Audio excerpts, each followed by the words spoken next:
ओम भुवः ओम स्वः ओम मः ओम जनः ओम तपः ओम सत्यम ओम तत्सवितुर्वरेण्यं भर्गो देवस्य धीमहि धियो यो नः प्रचोदयात्। ओम आपो ज्योतिरसोमृतं ब्रह्म भूर्भुवः स्वरोम।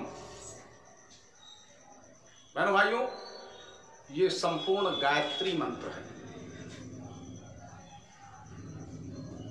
भारत की सनातन संस्कृति में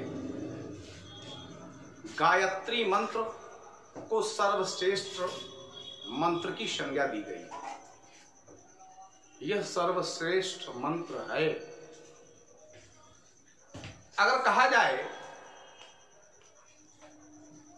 कि समस्त दिव्य अलौकिक शक्तियों की ये चाबी है, तो बिल्कुल कतई अतिशयोक्ति नहीं मानी जाएगी। संपूर्ण आध्यात्मिक शक्तियों की कुंजी है यह गायत्री मंत्र। गायत्री मंत्र विशिष्ट मंत्र है। इसकी साधना परम आवश्यक है सभी के लिए।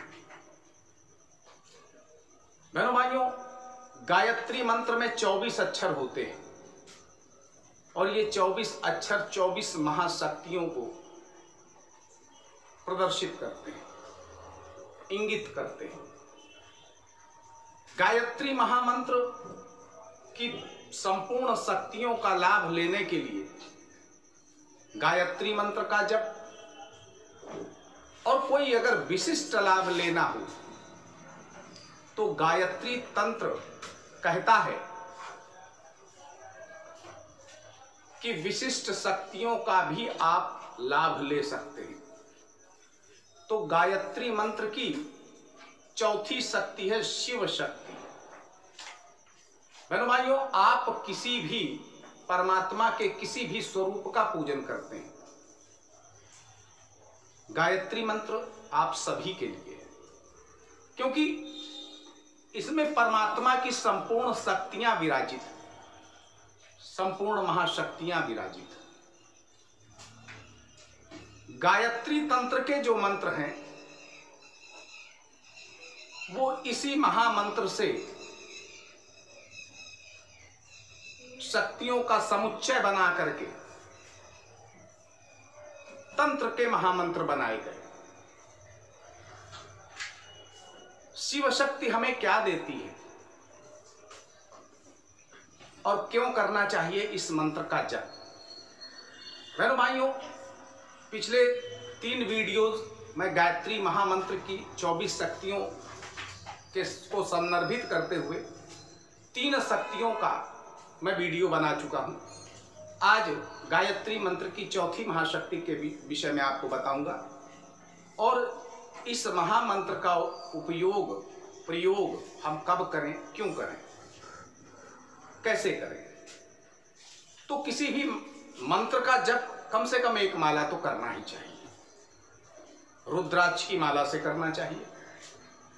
रुद्राक्ष की माला से नहीं कर सकते हैं तो शास्त्र अनुसार करमाला से भी किया जा सकता है। आसन पर बैठ करके करना चाहिए, संकल्प लेकर के करना चाहिए, तब उस मंत्र का हमको फल मिलता है। जब भी उठे, आसन उठा करके आसन के नीचे जल छोड़े और उस जल को अपने माथे में लगाएं, ओम इंद्राय नमः कह करके फिर उठना चाहिए। इससे हमारे किए हुए जप का पूर्ण फल हमको प्राप्त होता है। तो बता रहा हूं शिव शक्ति के बारे में। हमारे जीवन में अनिष्टों का झंझावत आ गया, यानी जीवन में अनिष्ट ही अनिष्ट। और आप सभी जानते हैं कि जब परेशानियां आती हैं तो एक नहीं आती, अपने साथ कई रूपों में आती हैं। जब ऐसी स्थितियां बन गई हों कि परेशानियां आपके पास ढेर के रूप में आ रही हैं, एक समस्या हल नहीं कर पाते हैं दूसरी, और इस तरह अनिष्टों के आप जाल में फंस जाते हैं, तब आप इस मंत्र का आश्रय लें।